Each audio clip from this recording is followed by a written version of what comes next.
जिन कुमारे भरा रखला हो पापा बाड़ी सुखा पावली।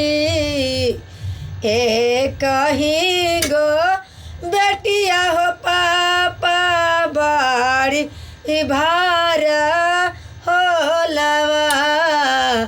एक ही गो बेटिया हो पापा बाड़ी भार हो लवा।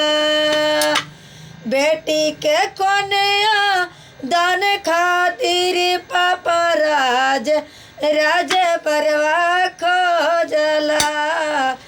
बेटी के कन्या दान लाहो पापा राज बरवा खोजला।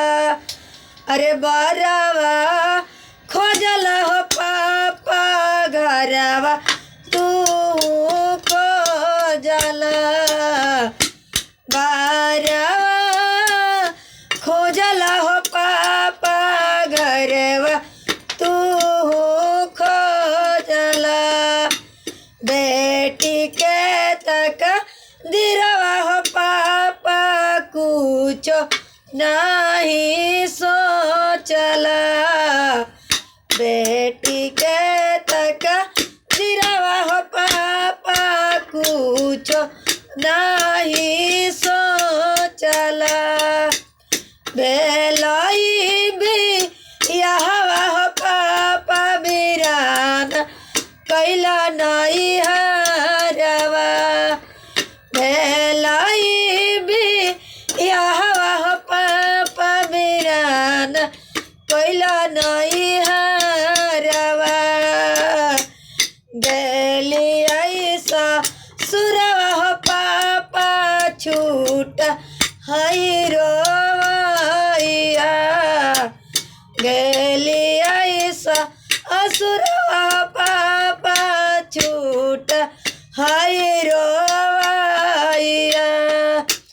अरे नहीं लोके हमर माई नहीं लोके हमर पापा।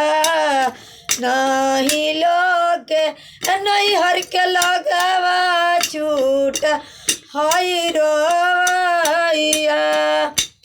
नहीं लोके नहीं हर के लगवा छूट हई रोवैया।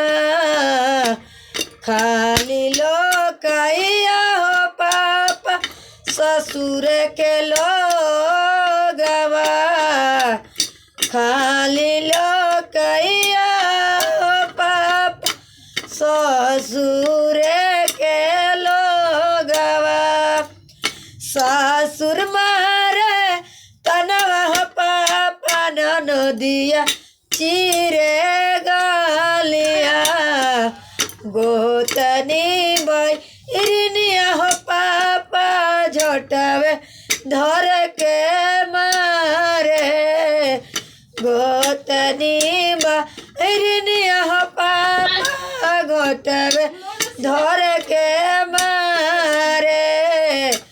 सेज के पुरखवा हो पापा देके घीचे तलवारिया।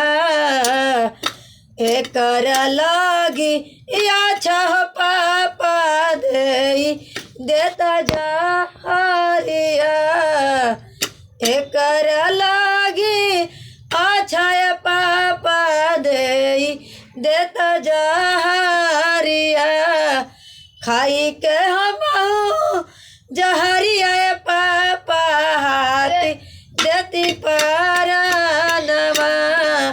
छूटी जता हो पापा जीवा के जालवा। प्लीज़ अगर अच्छा लगेगा तो मेरा चैनल को सब्सक्राइब कर देना, लाइक कर देना।